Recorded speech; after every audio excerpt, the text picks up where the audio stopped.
అసలే సరిపోతలేదు. Good morning. Good morning. Yes, అందరికీ గుడ్ మార్నింగ్ అండి. నా పేరు అనిల్. నేను అస్సినాపురంలో ఉంటాను. సో ఈరోజు స్పెషల్గా లేడీస్తోనే మాట్లాడించినాం కదా, ముగ్గురు లేడీ లీడర్స్.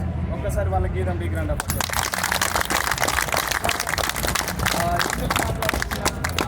మీకు రావచ్చు. ఎందుకనంటే లేడీస్ ఎవరైతే ఉన్నారో మల్టిపుల్ వర్క్ చేస్తుంటారు.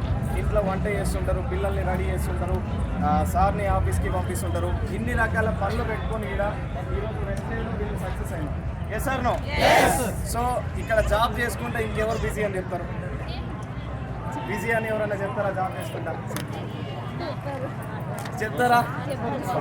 సో ఒక్కసారి ఆలోచించుకోండి, మిమ్మల్ని పసంद చేసుకోండి, అన్ని పనులు చేసుకుంటారు, టైం కేటాయించి వాళ్ళ లైఫ్లో టైం ఫ్రీడమ్ తీసుకున్నారు.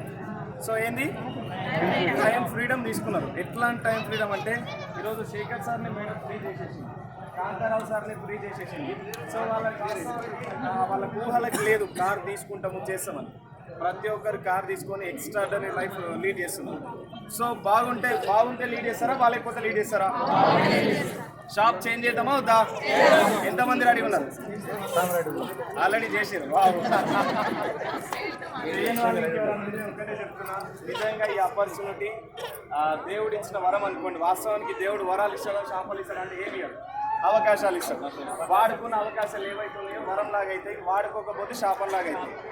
విస్మరించిన ప్రతి వరం శాపమై కూర్చుంటాం. కాబట్టి అట్లా నాకు సంవత్సరం